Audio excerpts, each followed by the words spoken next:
welcome back to my kitchen. Alright, so I got a bit of a treat tonight. I'm excited. This is my absolute favorite food in the whole wide world.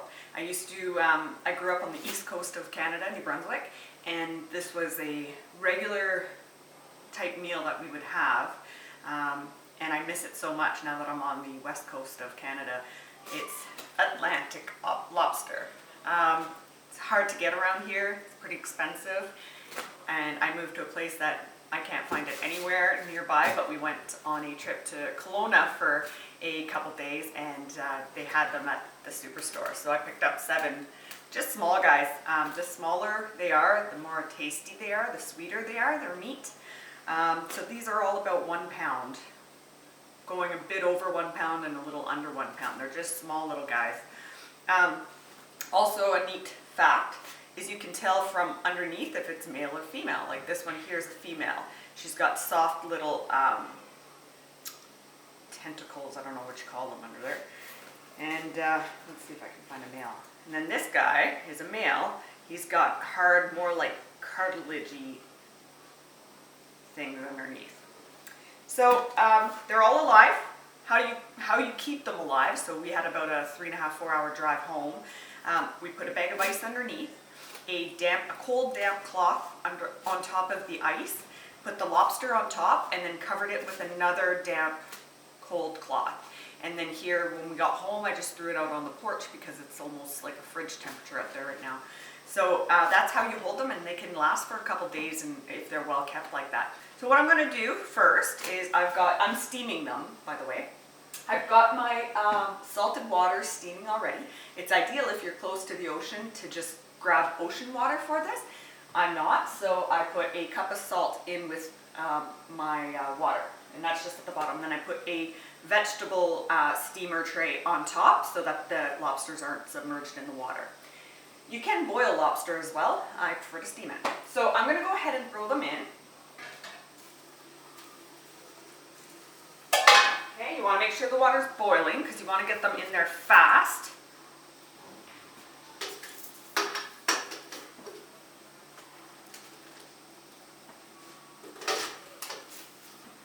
As soon as you get them all in there, get that lid on to start the steam. I'm going to let that go for 10 minutes. 10 minutes total, but at 5 minutes what I'm going to do is I'm going to make sure I give it a good stir inside there so that they all cook evenly. 10 minutes is because they're really small. It's supposed to be between 8 and 10 minutes, but because I have it stuffed full, I'm going to go for that 10-minute mark to make sure they're all cooked through. And then I'm also going to do a garlic butter because you can't have lobster without garlic butter. So I'll show you how I make that in a second. So my garlic butter, I'm going to get that going now. All I've got in here is 2 sticks of butter that I chopped up. I've got my stovetop on low because I want it to melt slowly. I don't want it to separate and become oily. I'm going to add 5 cloves of garlic that I already crushed up.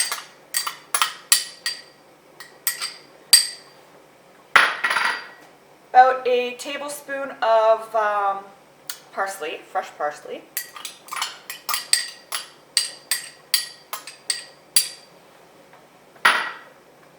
And 1 tablespoon of fresh squeezed lemon juice. And that's it. So all I'm going to do with this is keep an eye on it and stir it slowly. Keep it really low and just try and make sure that it doesn't separate so that it's a nice and creamy sauce.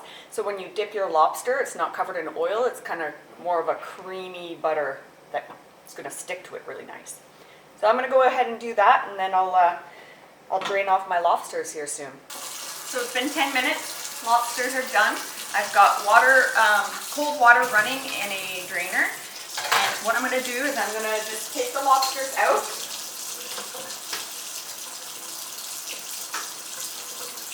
Put them in there and let that water stop the cooking. Because I don't want them to be overcooked. You can also do an ice bath. Just fill a big bucket full of water and pour some ice in there and throw them in for, a few seconds, and that will stop the cooking as well. Probably even better than this, but this is what I decided to do today. I cannot wait. This is my favorite food.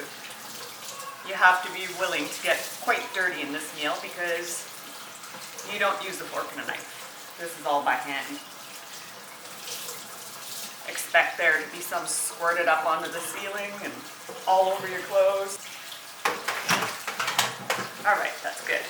So I've set my table already. I put a disposable tablecloth on top of it, and then a bucket covered with a bag already for all the shells, and napkins for everybody. I've got lobster bibs for everybody. I've got the crackers over there, the scissors over there, everything. I'll show you that in a bit.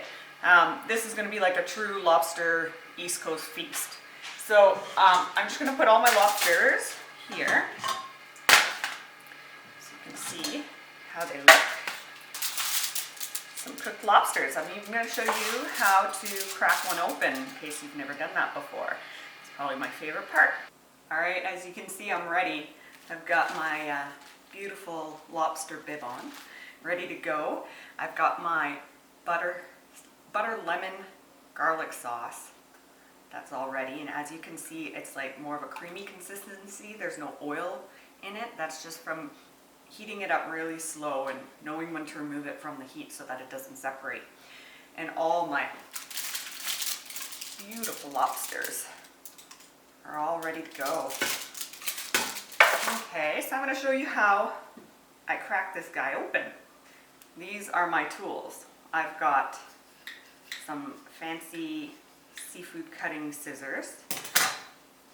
I've got just a nut cracker and a little pokey thing that can get into the shells, the right spots. Okay, so I start off by ripping the tail apart. So you just go side to side and rip it apart, just like this. There you have it, the tail, cooked perfectly. So then what you do with this, you could use the scissors. If you're doing it for a fancy, like you want the pieces all to be like well put together, still intact, I would use the scissors. But the old school way, the way that I grew up doing it, is you crack the ribs on each side inwards, like this, like crack them all inside like that, perfect. Then you flatten it like this, put your thumbs on each side on the shell, and you pull outwards.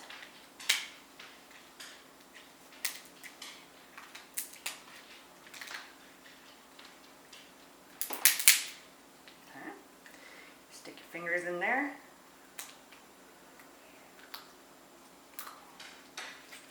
And you pull it out. Shell off, in there.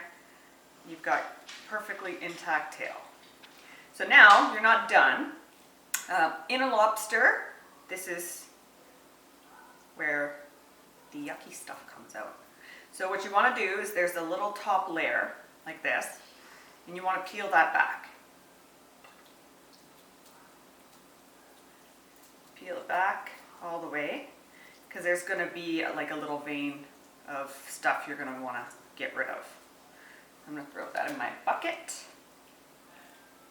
As you can see, all the way down to the very bottom, make sure you get that whole vein. It's just, I mean, they're bottom feeders, right? So it's going to be like dirt and what else is in there. But that top layer is still edible. It's still good. I like to give mine a rinse just to make sure I get all the gunk off in cold water. Just a quick little rinse. And there you have it. Your tail is ready to go. So I'll put that one aside. So now you've got the cavity. So there's some green stuff in there, like this. You can see. It's actually a specialty. Some people eat it. They eat it like a pate, like they'll put it on crackers, or they'll just eat it, scoop it out and eat it like that. It tastes very much like a seafood pate. I'm not a huge fan of it, but some people are. So I'm not going to eat that part. I'm going to break off the claws, like this. Like this. Just give them a twist, right? I also like these small little ones. Some people think it's a waste of time because there's not a lot of meat in them. Break all those off. Then you just got the head. That's it. There is a little bit of meat in there if you really want to get picky, but not that much. I'm going to keep it because I am going to make lobster broth with the shells. So I'm going to bake them, and then I'm going to throw them in with some water and some other seasonings, and I'm going to let it simmer for hours, and it gives you this really rich seafood broth. And it's awesome to make, like if you're going to make a risotto, to use that broth instead of like chicken broth. It's really good. So I'm not going to be doing that today, but I'm going to keep the shells, and I'll probably do it tomorrow. So now I'm going to keep going with this. Now for the knuckles. I break the knuckles off from the claw. Okay, then I take the claw like this, give it a shake from side to side, because there is a cartilage inside that you want it to come out with it. So sometimes it does, sometimes it doesn't. But if you give it a shake to side, get it loosened up, and then pull it out slowly, there you have it. You'll get that little piece of cartilage out with it, because you don't want to choke on that. So you got to remember, if it doesn't come off with this, it's in your meat, so you're going to have to break up your meat to get that out. So I'm just going to break that off, throw that aside, and now I'm just going to wiggle this piece out. Like that. Perfect. See? Beautiful piece of meat right there. Now for this guy, you can use either the scissors or the crackers. I'm a cracker fan. Again, like I said, I'm not trying to make this look pretty, I'm just getting down and dirty. This is how I eat my lobster. I don't care if my claw comes out half broken. I'm going to eat it all anyways. I'm just breaking the shells off around it, make it easier to slide it out.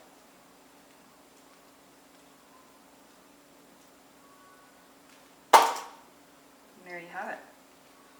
Beautiful claw. There is white stuff on it, that's just from the salt water. That's totally normal and totally edible. Nice, beautiful looking claw. All right, for the knuckles, crack it, there's nothing on there. Then I'm going to use my little pokey stick. There it is. A little pokey stick. Get in there. You just pull it out. These are pretty small lobsters, so you're not getting a ton of meat off of them. That's why I bought extra. There's only 4 of us here for dinner, and I bought 7 because 1 might not quite be enough. There you go. Put that there, and then go for the other side. See, like these are breaking. If I use these scissors, they'd come out in one nice chunk because you could cut all around it. There you have it, completely empty. I'll show you again with this other side. Crack the knuckle off first. Take your claw, loosen it from side to side without pulling it out yet, okay? Because there's still going to be another membrane in there. Oh, it's even perfect. The actual claw stayed in there. Okay, so now I'm going to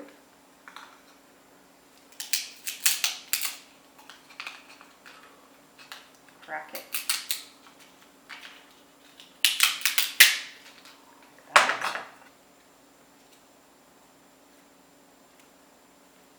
There you have it. I lost part of the bottom here, trying to pull it out. And as you can see, this one, because the cartilage did not come out with the first claw, I have to pull it out myself. But I've got my claw intact. Pretty. And then same things with the knuckles. You just go in there and get all that nice meat out.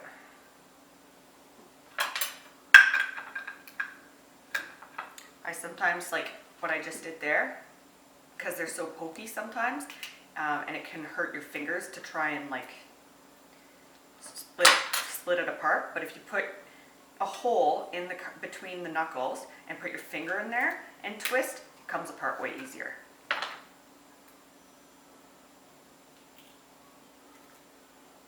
See? Came out whole. Perfect. One more piece. And there you have it. Another good chunk. Completely empty. Perfect. So, I mean, it's a lot of work, but it tastes fantastic. And these little small 1-pounders provide about that much meat. It's not bad. I'm gonna sample it in my garlic butter here. I'm gonna go for one of the claws. My favorite is the tail though. It's a little bit chewier, but it's my favorite. I find it has more flavor and I actually really enjoy the texture. My husband is a claw man, so it works out well. I'll eat the tails and I'll give him my claws. So good.